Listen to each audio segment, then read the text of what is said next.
Hello there! Finalmente narrerò per voi la storia della leggendaria 501esima Legione, chiarendo anche alcuni passaggi sul loro destino successivo alle guerre dei cloni e finendo con il discutere di qual è per me la vera eredità della 501esima per come l'abbiamo conosciuta in Clone Wars. Ma solo dopo aver esposto soprattutto ciò per cui siete qui. La storia completa di quelli che ritengo essere i soldati più coraggiosi e leali di ogni era galattica. Sul pianeta Camino, come tutti gli altri fratelli, nacquero coloro che un giorno sarebbero divenuti membri della rinomata 501esima Legione. In seguito all'ordine di creare un esercito di cloni per la Repubblica Galattica effettuato dal maestro Jedi Sifo Dyas, i clonatori caminoani si misero all'opera non appena un uomo noto come Tyrannus rintracciò il candidato perfetto per fare da matrice genetica, il cacciatore di taglie mandaloriano Jango Fett. Lavorando inarrestabilmente, i caminoani si fecero trovare pronti per quando il maestro Jedi Obi-Wan Kenobi giunse sul pianeta, e gli presentarono 200.000 soldati pronti al combattimento, assicurando che un altro milione era a buon punto nel processo di sviluppo e istruzione. Le truppe crebbero sottoponendosi agli addestramenti mandatori in preparazione dello schieramento, e quel momento arrivò quando il cancelliere supremo Sheev Palpatine e il Senato approvarono l'utilizzo dei cloni nella creazione del Grande Esercito della Repubblica, necessario a contrastare l'esercito di droidi scoperto poco prima e controllato dalla Confederazione dei Sistemi Indipendenti. In lotta con l'esercito separatista, a difesa degli Jedi e sotto la loro guida nella prima battaglia di Geonosis, 192.000 soldati vennero schierati divisi in unità diversamente organizzate, tra cui le legioni, corposi gruppi composti da 9.216 cloni. Tra le varie legioni, anche la 501esima prese parte allo scoppio della guerra e facendosi valere in battaglia, i membri spiccarono tra i molti altri soldati sin dal primo scontro, in uno dei più grandi conflitti della storia galattica, un conflitto cui tutti loro avrebbero dato il nome: le guerre dei cloni. Capitanati da CT-7567, i lustrini della 501esima uscirono premiati sin da questa prima lotta, guadagnando lo stato di veterani e venendo così riconosciuti tra le migliori truppe dell'intero esercito. Dopo questo scoppio improvviso e violento, però, la 501esima, così come tutte le altre diverse unità, vennero riorganizzate con più cura e precisione in preparazione a una battaglia che si prospettava lunga e impegnativa, e la ristrutturazione venne diretta anche secondo le indicazioni degli Jedi, o raccolti nell'esercito, con il ruolo di generali. Lavorando al fianco dei cloni, i generali Jedi incoraggiarono le truppe ad accogliere la propria individualità, diversamente da quanto era stato insegnato dai caminoani, e questo era possibile a partire dall'identità estetica che scelsero per le uniformi dei propri gruppi, con le armature della 501esima segnate da colori che avrebbero sempre distinto molti tra i più grandi eroi della storia galattica. Oltre a questo, i cloni iniziarono a presentarsi con i propri nomi e tra loro CT-7567, il più noto nella 501esima in quanto capitano a guida della legione, ripose il suo numero per presentarsi come Rex. Il nome del capitano era destinato a diventare leggendario, così come quello della sua legione, un fatto che divenne ancor più chiaro quando furono assegnati al generale Jedi Anakin Skywalker. La sinergia tra Anakin e Rex portò subito risultati e gli uomini della legione sotto al loro comando vinsero uno scontro dietro l'altro, collaborando spesso con i soldati del 212° battaglione d'attacco, guidato dal generale Jedi Obi-Wan Kenobi e dal comandante Cody. Il rispetto e la fiducia che la 501esima aveva per i propri leader rendevano questo gruppo inarrestabile, poiché i molti soldati non seguivano semplicemente gli ordini con cecità, ma credevano concretamente nelle strategie percorse, ed erano in grado di formulare alternative. Mai Anakin e Rex avevano sacrificato un uomo per il raggiungimento dei propri obiettivi, mai avevano abbandonato un amico ritenendo l'atto un male minore, e questo approccio rese la legione famosa per le sue soluzioni improvvisate e creative per ogni situazione. Nella 501esima ogni clone viveva per tenere al sicuro i propri fratelli e i propri leader, senza mai dimenticare ciò per cui stavano lottando, la Repubblica e tutti i suoi cittadini. A partire dalla battaglia di Christopsis, poi, un altro membro si sarebbe unito alla 501esima per lottare al loro fianco, la piccola Ahsoka Tano. Accolta come Padawan da Anakin Skywalker proprio in quell'occasione e promossa subito comandante per via del suo ruolo nell'ordine, pur essendo più alta in grado nella gerarchia rispetto al capitano Rex e agli altri cloni, la giovane Togruta aveva ancora molto da imparare, e come apprese da Rex, sul campo di battaglia è l'esperienza che rende più alti in grado, esperienza che lei poté fare negli anni proprio lottando fianco a fianco con i coraggiosi membri della legione. Sempre più soldati miravano a divenire membri della 501esima e i migliori ci riuscivano, come Echo e Files della squadra Domino, Ma appartenere a questa legione non significava solo prestigio, era anche sinonimo di una lotta inarrestabile, e i due dimostrarono presto di cosa erano capaci insieme ai propri fratelli, divenendo tra i più valorosi e noti nell'esercito. La 501esima combatté nelle battaglie di Maridon, Orto Plutonia, Naboo, Rylot, Felucia, Devaron e ancora una volta Geonosis, nuovamente terreno di battaglie brutali e interminabili, dove tutta questa violenza aveva preso il via, e quando la guerra arrivò su Camino, il luogo che i cloni chiamavano casa, la legione si fece trovare in prima fila per la sua difesa. Nello scontro, molti eroi persero la vita, ma i superstiti avrebbero continuato a lottare anche per loro, e tra le truppe, Echo e Fives si fecero valere tanto da meritare una promozione a Dark Troopers. Considerando poi le abilità di molti membri di spicco della legione, durante la guerra piccoli gruppi si divisero dal resto dei soldati, prendendo parte a incursioni e infiltrazioni, come la missione nella cittadella di Lola Sayo per il salvataggio del capitano Tarkin e del maestro Jedi Ivan Piel. Tale operazione fu purtroppo l'inizio di un periodo buio per la 501esima, che come tutto il resto della galassia, iniziò a finire intrappolata nell'oscura rete della guerra per circostanze che non potevano essere gestite neanche dalla loro abilità.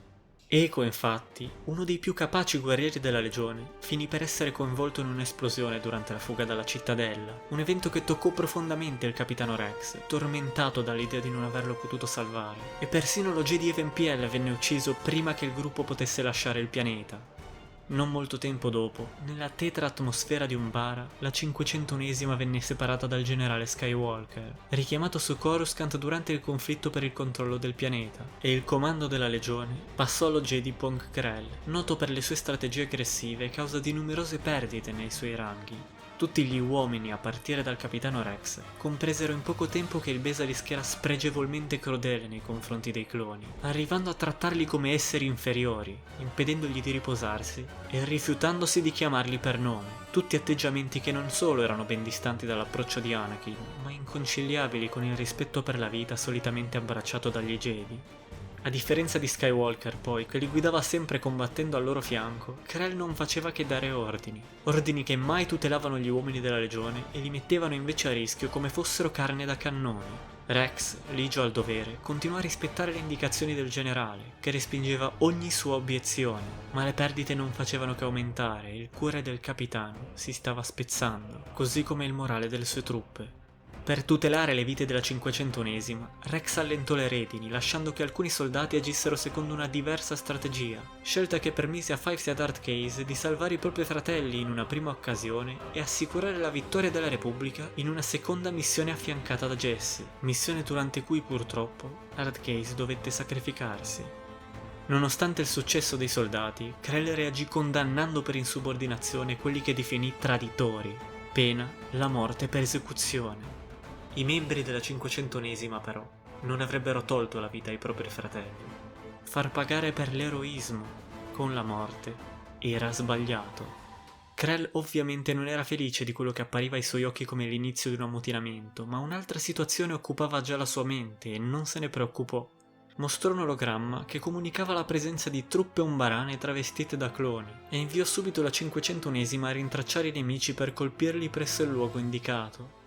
Giunti a destinazione, trovarono i presunti avversari e iniziarono a combattere, ma la scoperta che Rex e i suoi uomini fecero fu sconvolgente. Le truppe contro cui ingaggiarono lo scontro infatti non erano umbarani travestiti, ma cloni, fratelli del 212° battaglione d'attacco, e il capitano della 501esima si buttò in mezzo al fuoco incrociato a viso scoperto per porre fine al massacro. La legione era distrutta dall'accaduto, traumatizzata dal dolore delle proprie azioni. Il tenente Waxer della 212esima, guida delle truppe contro cui erano stati spinti a combattere, prima di ispirare offrì loro la verità. Krell li aveva inviati con la stessa missione, per rintracciare gli umbarani travestiti da cloni a quelle coordinate. La realtà era ormai chiara. Il Besalisk aveva coscientemente spinto le truppe a massacrarsi fra loro. Per Rex era arrivato il momento di agire, e anche se le successive azioni sarebbero state considerate alto tradimento, i soldati della sua legione, insieme ai superstiti del battaglione d'attacco, non si sarebbero tirati indietro. Approcciarono Krell per arrestarlo, ottenendo dal generale stesso la conferma di quanto aveva fatto, ma prima che potessero avvicinarlo ancora, lui iniziò a combatterli uccidendoli brutalmente. Fuggendo dall'area spinse il combattimento nelle foreste umbarane e fu proprio qui che i cloni riuscirono a fermarlo, sfruttando la natura circostante e la spavalderia del Basilisk per farlo cadere in trappola e stordirlo. L'arresto era riuscito e in cella Krell confessò le sue mire. Aveva sfruttato la sua posizione per offrire i risultati del proprio tradimento ai separatisti, nella speranza di diventare il nuovo apprendista del conte Dooku. Quel mostro aveva ucciso tanti fratelli, aveva tradito la Repubblica e nel caso in cui fosse riuscito a scappare avrebbe potuto esporre alla Confederazione dei Sistemi Indipendenti un'enorme quantità di informazioni. Andava preso un provvedimento più definitivo di un arresto, e il capitano Rex lo sapeva, ma quando venne il momento di raggiungere lo Jedi caduto per l'esecuzione, fu Dogma a premere il grilletto, il soldato della 501esima che più a lungo di tutti aveva concesso fiducia al Basilisk, continuando a seguire i suoi ordini. Questi eventi lasciarono tutti i superstiti con il cuore appesantito da una situazione ancor più oscura del pianeta su cui si trovavano, e come tutto il resto della galassia, la 501esima che avrebbe dovuto sentire sollievo nel percepire l'avvicinarsi della fine della guerra a piccoli passi, iniziava invece a porsi domande sul futuro, sul significato del conflitto. Invece di intravedere una luce, sentiva il peso di una Tetra K che dominava il loro percorso, guidando tutti verso una direzione che ancora non era chiara. Molti tra loro credevano ancora nella Repubblica e avrebbero ancora dato la vita per difendere i suoi cittadini e i suoi valori, ma il mondo attorno a loro stava crollando. Furono costretti a dare la caccia ad Ahsoka Tano, comandante della legione, che venne ingiustamente accusata e condannata a morte per un attentato al tempio di Coruscant, e una volta scagionata grazie alle investigazioni del generale Skywalker, scelse di lasciare l'ordine per via dell'accaduto. Questo portò gli uomini a perdere il proprio comandante, membro fondamentale delle operazioni e grande amica delle truppe. Al contempo Anakin, il loro generale, venne distrutto dall'abbandono della sua Padawan, situazione che ovviamente toccò anche la 501esima. Successivamente un grande motivo di dolore scaturì da uno dei fratelli della legione, ancora una volta al centro dei più importanti eventi del periodo storico. Il soldato Tap, durante la battaglia di Ringovinda, uccise la maestra Jedi Tiplar senza una spiegazione logica. Apparentemente impazzito, era in realtà vittima di una cospirazione che a loro insaputa si estendeva all'intero grande esercito della Repubblica. In seguito, Tap morì, e come scoperto dall'Arc Trooper Files anche grazie al droide Z3, la causa dell'atto folle era da ritrovarsi nel malfunzionamento di un chip inibitore impiantato nei cloni alla nascita, un chip in grado di spingere i cloni a sopprimere la propria persona e uccidere i compagni Jedi, il tutto con un semplice ordine. Fives cercò aiuto per divulgare la sua scoperta con i propri alleati così da salvarli, condividendo parte di ciò che sapeva con Kix, medico della 501esima, ma le forze coinvolte erano proprio nella Repubblica e anche più potenti di quanto potesse immaginare inizialmente. Ogni ingranaggio venne spinto a girare per fare in modo che l'eroico soldato venisse messo a tacere, e Fives venne ucciso dai suoi stessi fratelli.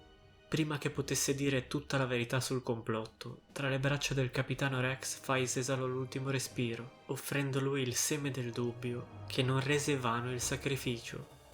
Sia Kix che Rex, gli unici cloni che avevano dato credito alle parole del compagno, agirono in qualche modo di conseguenza, in onore del loro amico caduto. Kix iniziò a cercare informazioni e a scavare a fondo mentre Rex rilasciò un rapporto dove esponeva quanto aveva compreso della situazione, una registrazione che venne però segretata. Anche per loro qualcosa nell'accaduto non era trasparente, ma gli sforzi bellici li portarono lontani da queste scoperte ed eventuali indagini, tenendoli impegnati altrove con il resto della legione, soprattutto durante gli assedi del loro esterno, la campagna finale e conclusiva delle guerre dei cloni. Su Anaxes, in uno degli ultimi conflitti parti di questa operazione, dopo tante perdite, la 501esima per una volta ritrovò un compagno. Quando Rex scoprì che Eiko, il fratello che credeva di aver perso per sempre sull'Ola Saiu, era invece prigioniero sul pianeta Skako Minor, detenuto in una struttura separatista della Tecno-Unione. Con l'aiuto della Clone Force 99, nota come Bad Batch, il capitano riuscì a salvare Eiko, ma dopo aver vinto al suo fianco la battaglia per il controllo di Anaxes, dovette salutarlo, in seguito alla sua scelta di unirsi ai Bad Batch, dove nelle condizioni in cui la prigionia lo aveva ridotto, si sarebbe sentito più al suo posto. Vicino a Rex non rimanevano moltissimi uomini tra coloro che avevano servito a lungo sotto il suo comando. La legione stava cambiando, così come i tempi. Questo era chiaro. Non molto tempo dopo ancora un altro membro li lasciò, o meglio, scomparve nel nulla, Kix. Mentre Rex aveva rinchiuso i suoi dubbi su quanto era accaduto a Files nella registrazione ormai sigillata, all'insaputa dei suoi fratelli Kix aveva tenuto le scoperte per sé, continuando a cercare nuove informazioni, e quelle ricerche non passarono inosservate. Dooku, infatti, venendone a conoscenza, ordinò il suo rapimento e una volta detenuto dai separatisti, Kix fu indotto in criostasi insieme alle verità di cui era a conoscenza, condizione in cui sarebbe rimasto per circa 5 decadi a venire. Nella foga di concludere la guerra una volta per tutte, in ogni caso, non venne prestata l'attenzione necessaria a indagare su questa sparizione, e il conflitto proseguì fino alla battaglia di Yerbana, l'ultimo scontro che la 501esima originale combatté come un'unica legione unificata sotto la guida del generale Anakin Skywalker e del capitano Rex, l'ultima vera vittoria. A lotta conclusa, il generale ricevette una comunicazione inaspettata, una richiesta d'aiuto da colei che era stata la sua Padawan, Ahsoka Tano. Ahsoka e la sua alleata Bo-Katan Kryze avevano bisogno di aiuto per salvare la popolazione mandaloriana dal controllo del datomiriano Maul, usurpatore del trono, ma quando si incontrarono, il maestro Kenobi congelò la loro richiesta in attesa di un parere del Consiglio. Anakin e le truppe, però, non avrebbero mai abbandonato a se stessa la giovane Togruta in attesa di un responso, e appena compresa la situazione, il capitano Rex e molti altri membri della 501esima scelsero di lottare per lei, dipingendo i propri elmi con un motivo personalizzato che rendesse l'idea di ciò per cui avrebbero lottato. Jedi o no, per la 501esima lei rimaneva la comandante Tano e l'avrebbero seguita ovunque fosse stato necessario. Dopotutto, la ragazza aveva combattuto moltissime battaglie al loro fianco per molto tempo, salvando le vite dei soldati più e più volte, e la lealtà è tutto per i cloni. Su Coruscant, nel frattempo, i separatisti avevano sferrato un attacco durante il quale, a dire di Obi-Wan, erano riusciti a rapire il cancelliere Palpatine, emergenza che rendeva necessaria l'immediata partenza degli Jedi e della Legione, ma Skywalker trovò un modo per creare una divisione autonoma in grado di sostenere Ahsoka, la 332esima divisione. Rex venne promosso comandante della 501esima, così da ottenere l'indipendenza necessaria a guidare l'operazione da solo, mentre Ahsoka fu assegnata alla missione come consigliera. Rex, la 332esima divisione della 501esima e Ahsoka lasciarono il resto della legione e i loro generali, senza sapere che per molti di loro quella sarebbe stata l'ultima occasione in cui si sarebbero visti. Nel sistema di Mandalore, fianco a fianco con i Mandaloriani sotto la guida di Lady Kryze, i cloni della 501esima lottarono per la liberazione di Sundari e grazie agli sforzi di Ahsoka riuscirono a catturare Maul, ponendo fine alla battaglia e trasferendo il prigioniero sul Tribunal. Nel sistema di Coruscant, il generale Skywalker uccise il conte Dooku a bordo della Invisible Hand e la 501esima tornò sull'Ecumenopoli in attesa di nuovi ordini. Quelli furono gli ultimi momenti della 501esima prima dello stravolgimento. Ovunque i suoi membri si trovassero, presto i chip inibitori di cui Fives aveva scoperto i segreti avrebbero servito il proprio scopo. Il cancelliere Palpatine, segretamente il signore oscuro dei Sith, Darth Sidious, riuscì infine a corrompere il generale della 501esima, Anakin Skywalker. Ribattezzandolo Darth Vader e accogliendolo come suo nuovo apprendista Sith, ordinò lui di recarsi al tempio per sterminare i membri dell'ordine sul luogo. Gli Jedi vennero dichiarati nemici della Repubblica e il sergente Appo venne promosso comandante a capo dei soldati della legione presenti sul pianeta. Sotto l'influenza del chip marciarono tutti verso il tempio, al seguito di Vader. Al contempo, gli innumerevoli cloni sparsi per la galassia ricevettero da Darth Sidious la singola direttiva che avrebbe permesso lui di portare a termine il piano orchestrato per anni e anni. E Rex non era esonerato. Anche per lui giunse il momento di eseguire l'Ordine 66, dando la caccia ai Cavalieri Jedi e distruggendoli. Missione che nel suo caso significava eliminare Ahsoka Tano. Prima di soccombere al controllo mentale, però, a differenza di molti, lui riuscì a lottare e tra le lacrime il comandante ripeté alla sua amica: "Trovalo", e nominò Fives. Con lui, tutti i membri della 501esima al suo comando vennero inghiottiti dall'influenza del chip e aprirono il fuoco verso la Togruta, che però, grazie alle sue abilità fuori dal comune, riuscì a fuggire. La legione, su Coruscant, abbatteva tutti i membri dell'ordine indistintamente e si sarebbe fermata solo al termine della propria missione.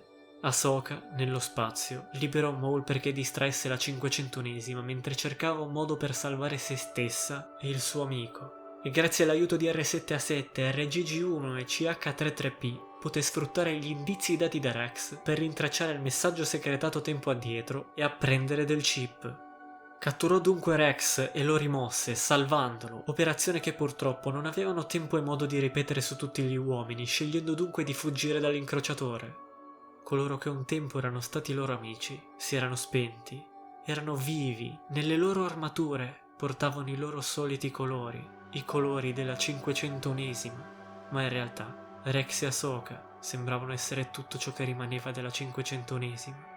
Mentre si preparavano a lasciare l'incrociatore, scoprirono che Maul aveva distrutto l'iperguida, condannando la Tribunal allo schianto su una vicina luna, e rubando il trasporto Nu cui miravano, portò i droidi a sacrificarsi per i propri amici, guadagnando per loro il tempo necessario a fuggire sull'unica altra nave disponibile, un Y-Wing.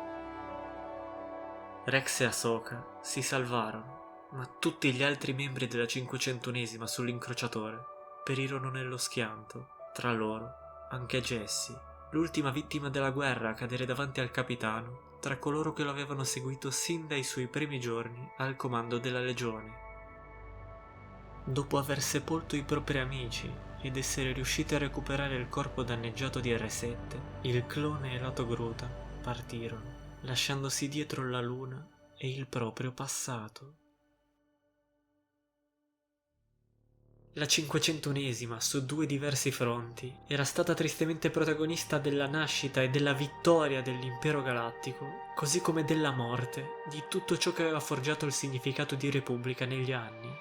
I soldati della Legione che riuscirono a sopravvivere senza poter rimuovere il chip e senza ribellarsi ormai non erano più i cloni di un tempo, e con la transizione dalla Repubblica all'Impero Galattico in atto, il destino della 501esima divenne incerto. Non smisero di operare, ma non rimanevano molte battaglie da combattere, se non quelle contro chi cercava di resistere al controllo dell'impero. Le truppe sarebbero state riorganizzate come Stormtroopers e indirizzate su vari pianeti per mantenere il controllo, solo raramente richieste o richiamate da ufficiali superiori per veri scontri. Darth Vader causò poi una frattura ancora maggiore di quella data dal cambio di governo, poiché rinnegando Anakin Skywalker e il passato, decise di spezzare la 501esima, scegliendo e trasferendo alle sue nuove forze personali gli uomini che riteneva più abili solo per praticità, e integrandoli così nella prima legione, con cui combatté per anni. La crescita accelerata dei cloni, però, agli occhi dell'impero li aveva resi con il tempo meno adatti a svolgere i loro compiti a lungo termine, e il trauma dovuto all'influenza data dal chip inibitore fu tanto forte da rendere molti di loro instabili e non affidabili. In poco più di un paio d'anni ormai, gli Stormtrooper erano da considerarsi per la maggior parte umani volontari e non cloni, una verità che con il passare del tempo rispondeva sempre più alla totalità dei casi. Vader, che non era dunque più costretto a vedere i fantasmi del suo passato sotto agli elmi dei propri uomini, scelse di riprendere il controllo della 501esima, ma solo qualche tempo dopo il conflitto con l'egemonia Grisk, sostenuto al fianco del Grande Ammiraglio Chiss, Mifron Uruodo. Il Signore Oscuro ebbe a che fare con soldati abili, squadre speciali che volevano essere un eco di forze passate, uomini leali all'impero, ma era tuttavia percettibile che della 501esima non era rimasto che un nome, portato da truppe che lo avevano semplicemente ereditato. I soldati seguirono Vader per tutta la guerra civile galattica, dall'abbordaggio della Tantive Quarta passando per la battaglia di Hoth. Ma nella fatidica battaglia di Endor, i sopravvissuti persero il proprio leader, che morì durante lo scontro, spirando però non come Darth Vader, ma come Anakin Skywalker. Durante la leggendaria battaglia, la distruzione della seconda morte nera e la contestuale morte dell'imperatore galattico Sheev Palpatine determinarono il crollo del governo imperiale.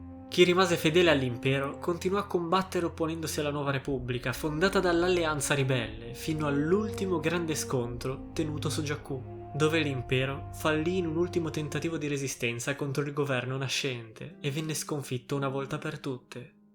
Da quel momento, la graduale demilitarizzazione della galassia e la formazione di un nuovo governo non permisero a legioni e varie divisioni di vedere un passaggio di testimone, poiché la nuova repubblica intendeva riportare la democrazia della vecchia, ma dimostrandosi rinata e dunque slegata dalle scelte ricorrenti che avevano rappresentato anche l'impero. Considerato questo, il nome della 500esima divenne ormai parte della storia galattica, un nome che poteva vantare un'insolita ambivalenza poiché era in grado di incutere terrore in molti traumatizzati dagli anni della guerra civile galattica, ma al contempo un nome che simboleggiava speranza, coraggio e lealtà per tutti coloro che durante le guerre dei cloni erano stati salvati e protetti dai ragazzi in bianco e blu, e per chi aveva avuto l'onore di conoscerli di persona e combattere al fianco dei migliori soldati che la Repubblica avesse mai potuto desiderare.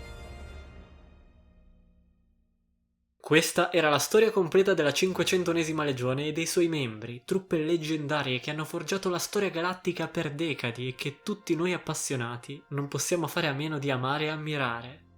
Ora che ho esposto il vissuto della legione in quanto gruppo, raccontandovi il percorso canonico e le vicende che l'hanno coinvolta, però, vi avviso che discuterò da ora parlando soggettivamente perché è mia intenzione offrirvi anche il mio personale punto di vista sulla vera eredità della 500esima per come l'abbiamo conosciuta in Clone Wars, andando oltre a quello che è il semplice passaggio di testimone tra Repubblica e Impero e il prestito di un numero per identificare una squadra di militari. Per me, infatti, l'anima e il cuore della 500esima sono sì sopravvissute alle guerre dei cloni, restando combattive persino fino e oltre alla conclusione della guerra civile galattica, ma non attraverso l'evoluzione dell'esercito imperiale, bensì mantenendosi vive e ardenti nell'unico uomo che davvero meritava di portarle con sé, l'inarrivabile Rex.